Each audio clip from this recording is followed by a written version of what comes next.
이슈 완전 정보 양지열 변호사 나오셨습니다. 어서 오세요. 안녕하세요. 자, 양 변호사님, 저 리포트 보셨지만요. 네. 개인 정보가 뭐 거의 줄줄이 새는 상황인데요. 그러니까 예. 지금 요즘에 IT 기반, 특히 이제 GPS 위치 정보를 기반으로 한 기술들이 굉장히 많이 발달을 예. 하고 있거든요. 이동할 때 그 사람이 지나가는 경로에 맞춰서 뭐 물건을 사라고 권유하기도 하고, 그 사람의 환경에 맞춰서 시간이 되면 어디로 이동하도록 하기도 하고, 저 서비스 같은 경우에도 많은 사람들이 즐겨찾기에 이렇게 저장을 하다 보면 이 장소가 사람들이 많이 찾는 곳이구나 하고 참고할 수 있는 건데, 문제는 그게 개인정보하고 연동이 될 수 있다는 예. 가능성이 저렇게까지 심각하게 있다는 거를 업계에서 전혀 모르고 저걸 서비스를 했다라는 거죠. 근데 문제는 저걸 모르고 했는지 혹은 예. 만약에라도 저런 어떤 개인 정보가 들어있다는 걸 알고도 서비스를 했는지 그거는 좀 한번 검토해 봐야 되는 거 그 아닌가요? 부분은 이제 개인정보보호위원회에서도 검토를 하고, 혹시라도 말씀하신 것처럼 개인정보법 위반 여지가 있다라면 이제 수사로까지도 이어질 수도 있을 만큼 예. 상당히 심각해 보이는 상황입니다. 심각한 상황인 것 같습니다. 그러니까 외국에서 저런 개인 정보를 수집할 때 제가 듣기로는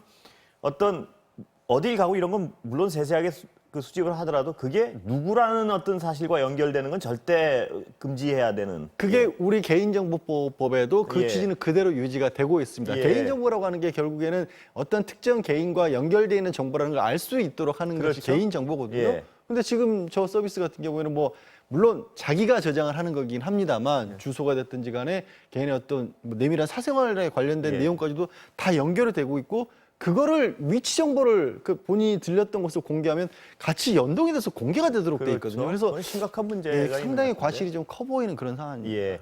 근데 이게 원래 다른 거는 고의인지 아닌지는 더 따져봐야겠지만요.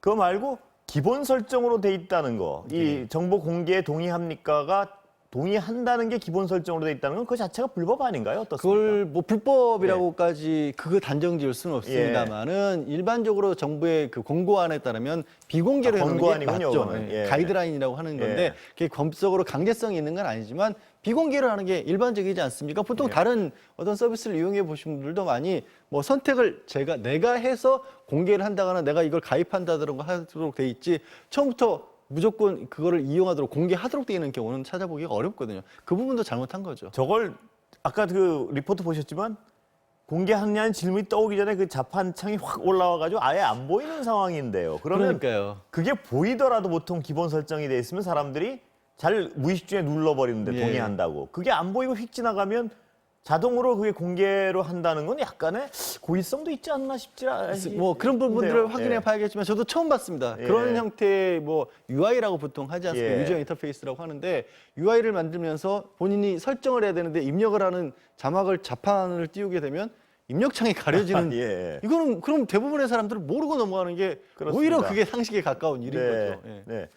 그렇다면 이게 어떤 법적으로 말입니다. 개인정보가 유출돼가지고 자기의 실질적으로 어떤 불이익을 받거나 피해를 받은 사람들은 법적으로 어떤 대응이 가능한 건가요? 일단 개인정보보호법상의 개인정보 관리자가 저장된 개인정보를 고의로 유출했을 경우에 형사처벌 5년 이하까지 되도록 돼 있고요. 예. 아까도 제가 이제 과실의 가능성이 높다라고 말씀을 드린 이유는, 저걸로 인해서 손해를 본 사람이 있다면, 카카오 쪽에 과실이 맞다면, 그러니까 형사처벌은 변론으로 하더라도 그로 인한 손해에 대해서는 손해배상, 불법액의 책임을 져야 될 가능성이 있다라는 거죠. 그 예. 개인정보 유출됨으로써 어떤 종류의 것이 됐든지 간에 예. 뭐 피해를 본 사람이 피해를 실질적으로 있다면 과실을 물어서 손해배상 청구를 할 가능성이 상당히 높아 보입니다. 예, 저게 모든 과정을 합법적이고 투명하게, 뭐 불법은 아직 뭐 여부는 모르니까 해도 투명하게 해도 개인정보 유출에 대한 어떤 그 우려가 굉장히 큰 상황인데요. 네. 저 정도로 하면 누가 어느 집에서 뭘 하고 있는지가 손바닥 보듯이 볼 수 있다는 얘기인데 좀 두렵기도 한 얘기 같습니다. 좀 보니까. 이게 편리한 서비스일수록 그만큼 또 위험도도 올라간다는 것도 사용자들도 예. 좀 더 유의를 해야 될 필요는 있을 것 같아요. 그렇습니다. 사용자를 탓을 하는 게 아니라 업체가 저런 식으로 과실을 뭐가 있게 되면, 잘못 운영을 하게 되면 고스란히 너무 큰 피해를 입을 수가 있기 때문에 유의하시라는 거죠. 근데 왜 카카오맵만 저렇게 특이하게 더 많이 개인정보에 대해서 위험하게 했을까요?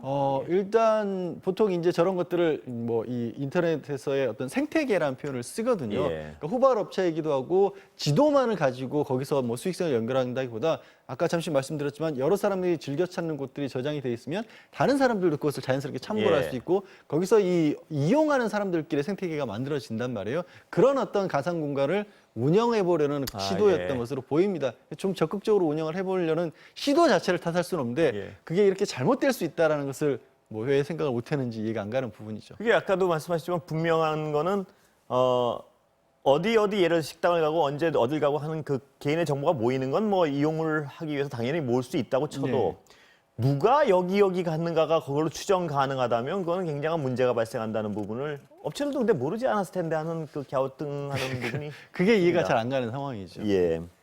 그 박원순 시장 성 사건이요. 예.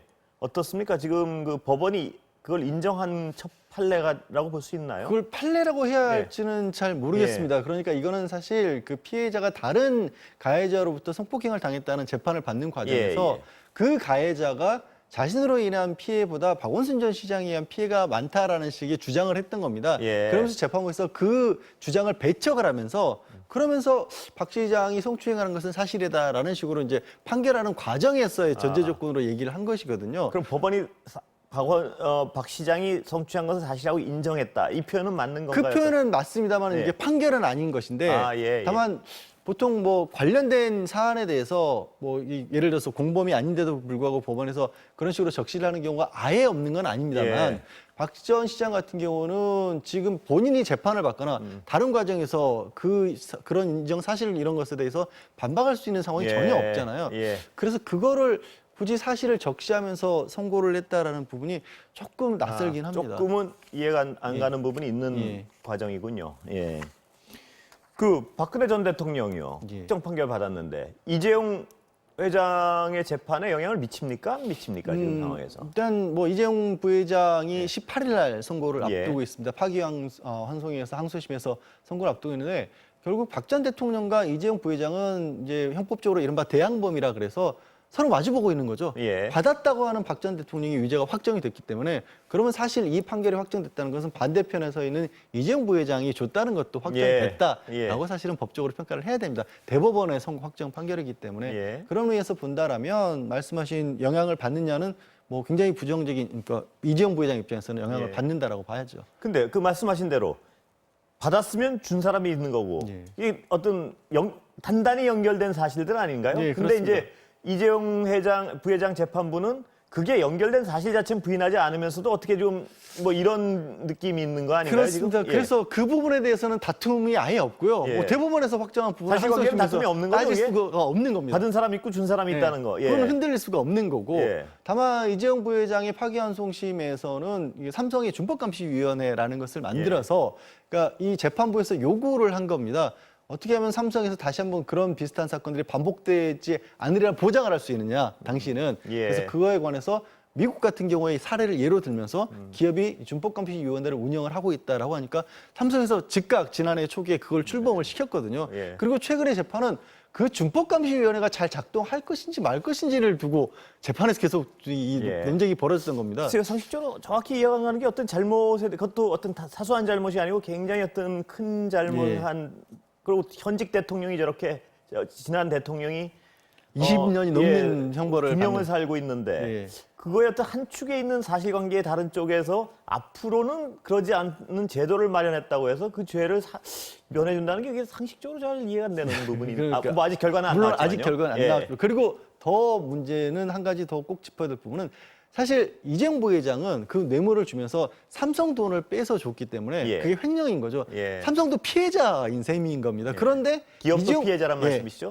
이재용 개인에 대한 재판에서 이재용 개인이 잘못했다라는 부분을 재판하면서 삼성이 앞으로 잘할 수 있는 제도를 만들도록 재판부에서 요구를 했다라는 게 이것도 사실은 좀 어색한 조합인 거죠. 아직 뭐 판결이 안 나왔으니까 한번 기다려 보죠. 네, 알겠습니다. 열방센터 관련해서는 이만희 교주 재판 때문에 영향을 좀 받는 것 같은데 구속영장은 나왔습니다. 일단 예, 어떻게 봐야 되나요? 역학조사를 예. 방해했다라는 혐의로 영장은 발부가 됐고요. 지금 이제 감염법 예방에 관한 법률과 관련해서 법이 개정이 돼서 정보를 제공하지 않은 부분들도 따로 처벌을 하도록 했습니다. 예, 그러니까 이만희 교주랑은 약간은 다르고 예. 이미 법이 새로운 게 만들어져서 좀 약간 다른 예, 케이스군요. 그럼에도 불구하고 걱정스러운 부분은 이만희 교주에 대해서 감염법에서 무죄를 선고하는 바람에 예. 좀 저항을 한다고 해야 될까요? 마치 이게 면책을 받듯이 생각하고 오해하는 그런 경우들이 또 있지 않을까 예. 걱정스러운 상황이긴 합니다.